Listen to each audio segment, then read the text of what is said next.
We need to talk about the finale of It Welcome to Derry because the season just ended with the most insane twist, and some people have missed just how game-changing it is. This ending changed everything, not just for season 2 and 3, but the entire It franchise, including the movies and especially the ending of It Chapter 2. I actually think Pennywise might be about to take us into a totally different timeline where the movies never even happened, and in this video I'll tell you how he's gonna do it.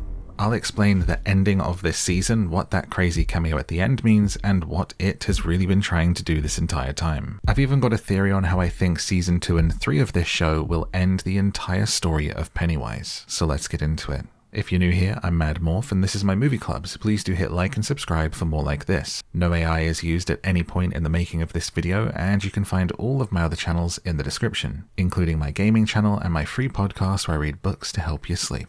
And now this is It Welcome to Derry, Chapter 1, Ending Explained. The finale was probably the best episode of the season and definitely the most interesting. Much like Pennywise, to understand what happens next, we have to go back.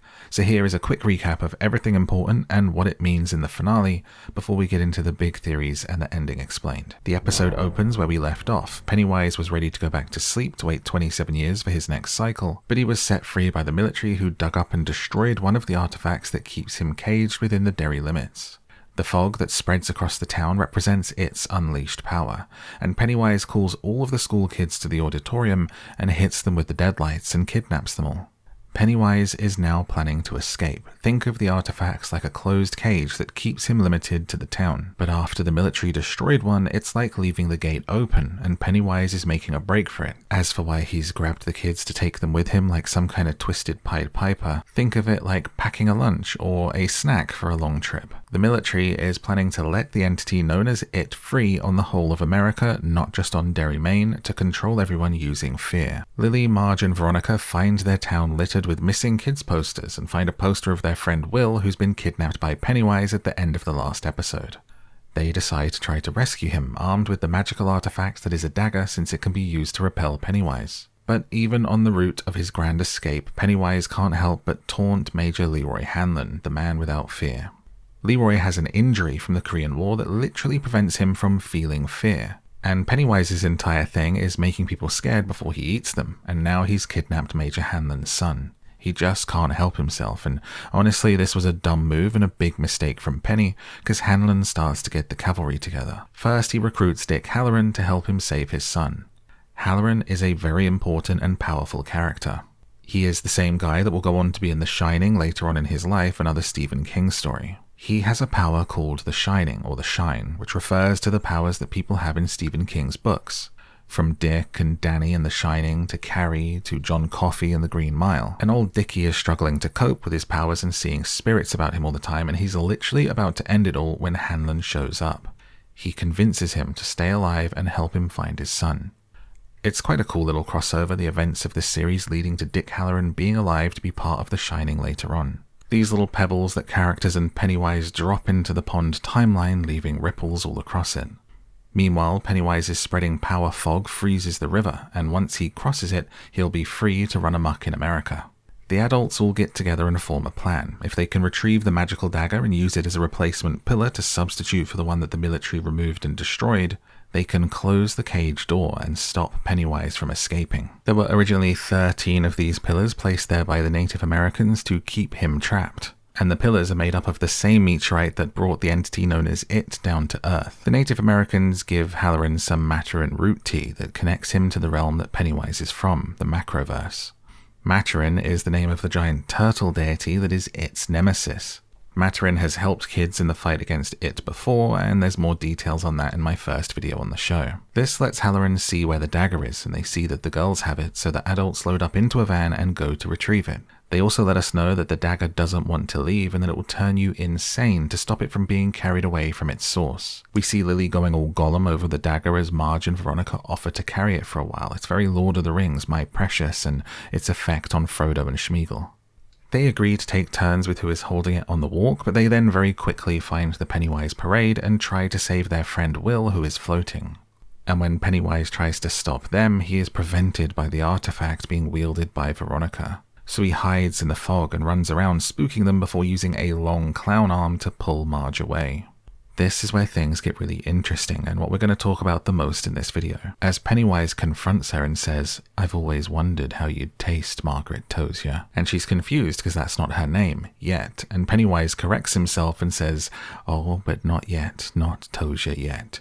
He reveals what I theorized in my previous short video, that Marge is actually Richie from the It movie's mother, and that she will name her son after her first love Rich, who died in episode 7. Pennywise even shows her a missing poster of her future son Richie from It Chapter 1. Pennywise says him and his filthy friends bring me my death, or is it my birth? I get confused. Tomorrow, yesterday, it's all the same for little Pennywise.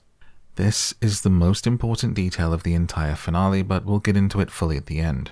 For now, it's clear that Pennywise's memory and he himself as a being operates outside of time and is aware of the events of the movies that'll happen later, even though this TV show is set in the past and Richie doesn't even exist yet. So he realizes that if he eats Margaret, there'll be no Richie and no ending to Pennywise. He says, "Beep beep Margie," the exact same thing he says to Richie in the movies, and tries to eat her. But he's totally frozen in space, he can't move, and she escapes. At the same time, all of the kidnapped children stop floating and fall to the ground. We'll find out why in a minute. But right now, the adults have shown up and send the other kids back across the river, and Hanlon and Taniel try to go and plant the dagger into the earth to close the cage. But they're shot by the military, who are there to make sure Pennywise gets free because they're insane, and Taniel dies. Will and his friends jump out of the van and run to his dad because no one can keep hold of a kid for more than 5 minutes in this show. His dad gives him the dagger and tells him to use the fog for cover and go and bury it. Meanwhile, the military is approaching. It's actually crazy that the military shot Hanlon and Taniel, but are happy to let the kids run away with a glowing artifact into the mist. It's a little odd considering the lengths they're willing to go to let Pennywise escape, to also not want to capture those kids or even notice that they're there. But I think this series is full of characters making some very odd decisions, so let's just put it down to people being strange in Derry, Maine. Meanwhile, Pennywise is trapped inside his own mind. He's back as Bob Gray, back in the circus. This is the result of Halloran using his shine powers to trap him there. This is what saved Margaret's life, and as a consequence saved Richie in the future's life and caused the end of it. Or did it? This scene was actually really cool, and I'd have liked to see Pennywise being stuck in this mind box a lot longer than we got. General Francis Shaw goes up to a frozen Pennywise, confirming that it's the monster he saw himself as a child. Just as his men pull Halloran out of the van, which allows Pennywise to realize where he is and escape from the mental prison. Francis tells Pennywise, "You're free to go," but the clown turns and says, "I know you. I never forget a smell." And he turns into the exact same form that he used to terrify Francis as a child all those years ago. And then he eats him. R.I.P., you absolute idiot. The kids race against Pennywise to get the artifact into the ground on the other side of the river, but the dagger is fighting to go backwards to its source. Meanwhile, Pennywise is skipping and looks like he's going to beat them to it, but he's slowed down by the adults who fight the military and shoot at Pennywise. This gives the kids time to get to the tree to try to finally bury it, but they just can't push it down enough.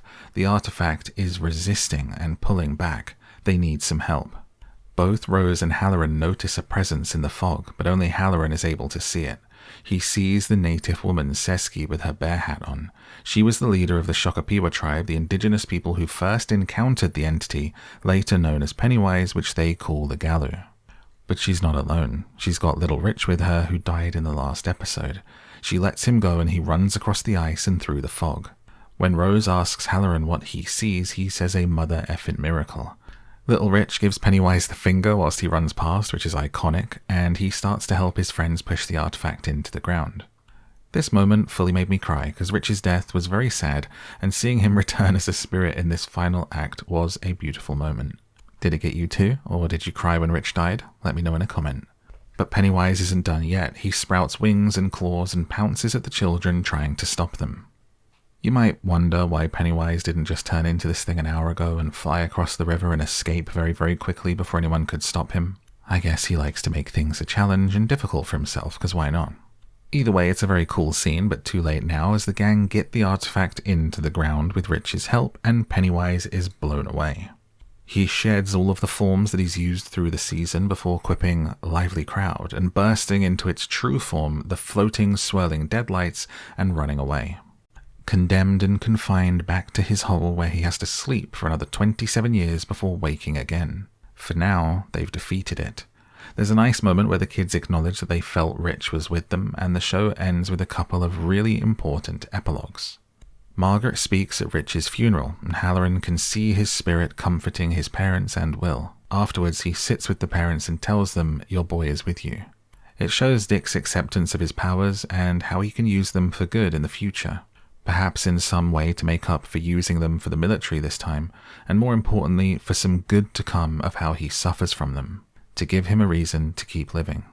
Halloran was easily one of the coolest and most interesting characters in this season. I'd love him to come back again somehow. He later says to Hanlon he has a friend who owns a hotel and he's going to give him a job cooking in the kitchen in London. This is the start of his journey to becoming the head chef at the Overlook Hotel in The Shining. And while Lily finally visits her dad's grave, Marge sees one of Rich's model planes up a tree and smiles. We as the audience know that she'll go on to have her child and name it after him, Richie. Or will she? Margaret confesses to Lily that the clown talked to her in the fog, that it told her she'll have a son, that he and his friends will kill him in the future, and she says that's why he wanted to kill me. To him, the past, present, and the future are all the same, that his death was his birth. She then worries that Pennywise might go backwards to the past to kill someone from the time before we're born, like our parents. And Lily says, I guess that'll be someone else's fight. This is your first nod to what the next seasons are going to be, but let's come back to that in a second. For now, we see Rose recruit the Hanlons in the fight against Pennywise to join her and stay in Derry, making sure this doesn't happen again, and they decide to stay. And Veronica and her father leave. As we know, once you leave Derry, Maine, you start to forget the events that happened here. So Will says he'll write to her often, and hopefully she won't forget. It's still unconfirmed at this point, but we know that Will is actually Mike's father from the movies, and I think this is a nod that Veronica may well end up being his mother later on, as they actually share a kiss before she leaves. And the show ends, but we get an extra scene of Ingrid Kirsch in Juniper Hill Asylum. Still crazy since her moment with Pennywise hitting her with the deadlights in the previous episode. And we flash forward 26 years later to October 1988. Ingrid is now an old woman, still in the asylum. She's painting what looks to be a picture of her hand and her arm in her clown outfit, clinging onto the arm of Pennywise, the thing that she did right before he turned and hit her with the deadlights, and she hears a commotion and goes down the hall. We see a woman has ended herself in her room, and they say that her name is Elfrida Marsh. This is the mother of the character you see next, Beverly Marsh from the movies. She's back making a cameo and turns around and looks at Ingrid, and Ingrid says to her, "Oh dear, don't be sad. You know what they say about Derry. No one who dies here ever really dies." And as Bev stares at her, Ingrid has one of her eyes looking the other way slightly, just like Pennywise. And the show ends. This final episode and the ending changes everything we know about Pennywise, how the movies ended, and what will happen next in season 2 and 3, so let's get into it. But before we do, if you made it this far, now is a great time to like and subscribe for more like this and to join my movie club. Think of it like a book club for movies and TV shows, so be sure to let everyone know what you think as well in a comment below. Did you enjoy the show? Are you excited for the next season and for what happens next? Let everyone know, and I'll have my own review at the end of this.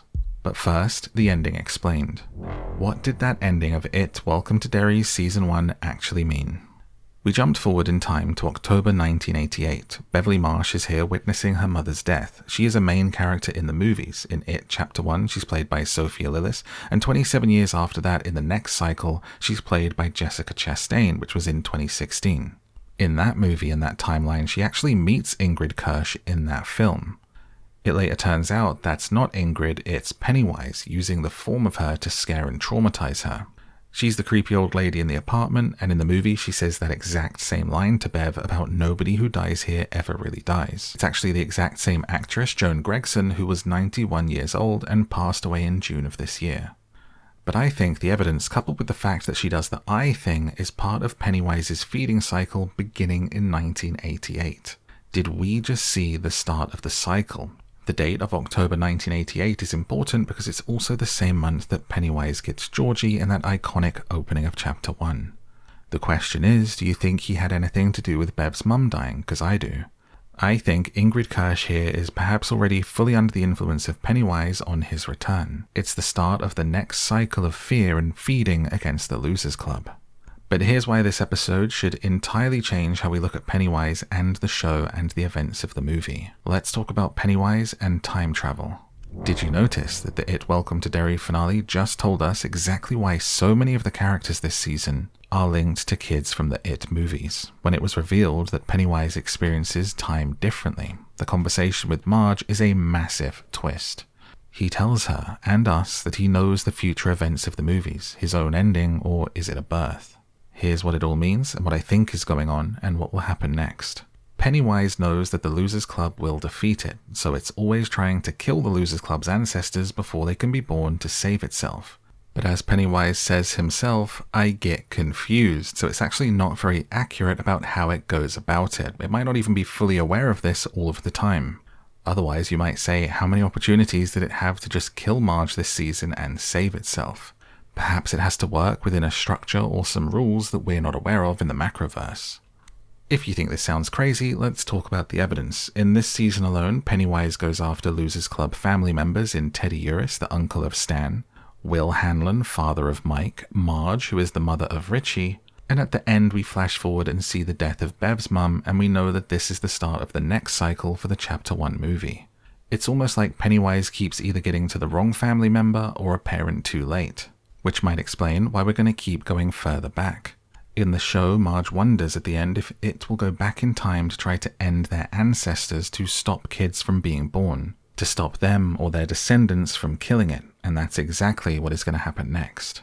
This season was set in 1962, and the plan for the shows is to have Season 2 set in 1935 and Season 3 in 1908, working our way backwards through time with the 27-year feeding cycle of It. But here's what's important, is that Pennywise himself isn't in the past. These aren't full prequels because he has the knowledge of this season and the movies and the events that come after. He will be like our constant that carries us through time with his goal to end the ancestors. And this is where it gets really interesting, because this completely derails the idea that we know what will happen. That Pennywise has to complete his feeding cycle and go back to sleep because we know that the movies take place later on.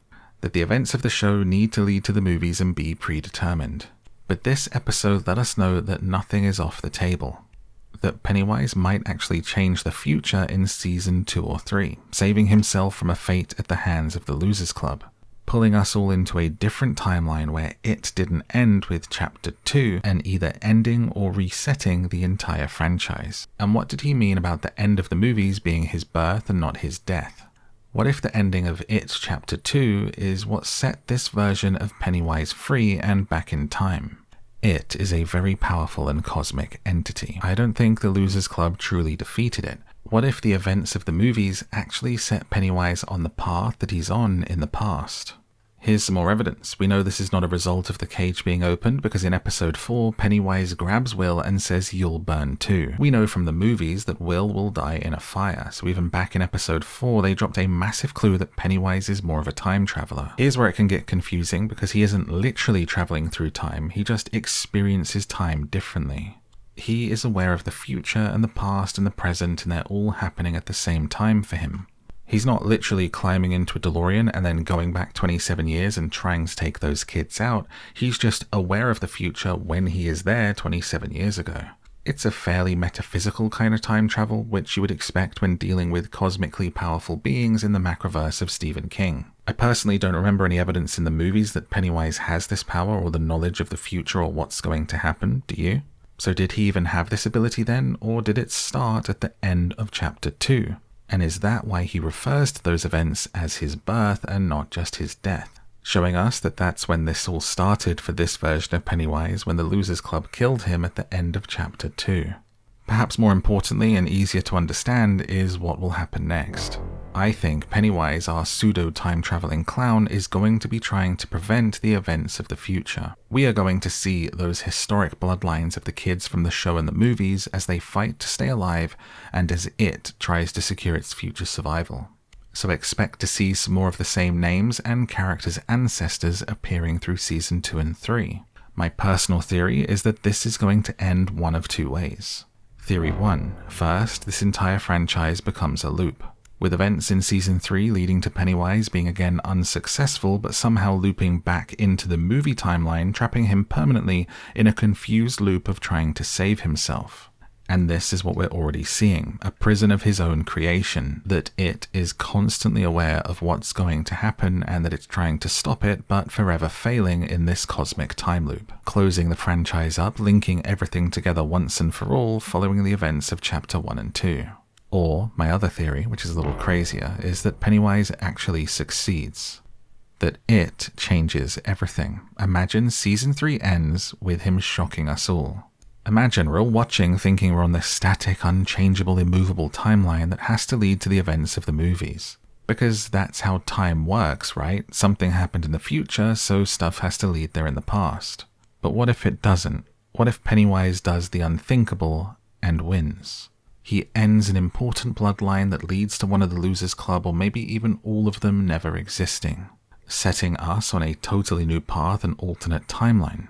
You end the show with Pennywise defeating the Losers Club over 100 years in the past before they're born, leaving what happens next and what it means for everything that happened in between totally open and unknown. Now that is terrifying, but it also leaves it open for more movies in the future and TV shows with all bets off and where anything can happen. But which theory do you think is more likely to come true, and how do you think everything's going to end? And what did you think of the show itself? Let me know in a comment. I want to know if anyone agrees with me, because personally my review is I enjoyed the show, but I found a lot of the season to be full of really odd character choices. Some strange dialogue, decision-making, plots, and some of the writing and acting was distracting at times.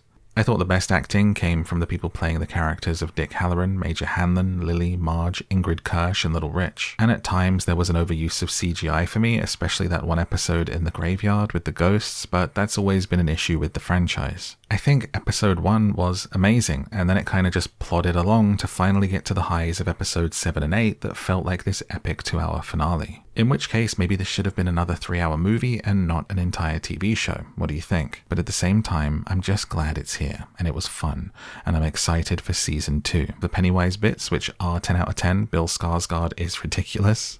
The fact that I didn't even mention him in the good acting bit because you just think of Pennywise as existing outside of the movies, like he just is. That's how perfect he is in this role. It's iconic. This is a horror legend before our eyes, for real. Do you agree? Do you disagree? Let me know. What's next? If you want more of this, click on one of those videos on the screen, and you can find my links in the description. On my Instagram, I'll be posting my top picks for shows and movies to watch next if you enjoyed Welcome to Derry, so go check that out. I'm MadMorph on there, and you can find all of my links at www.madmorph.com. Until next time, don't have nightmares. Good night.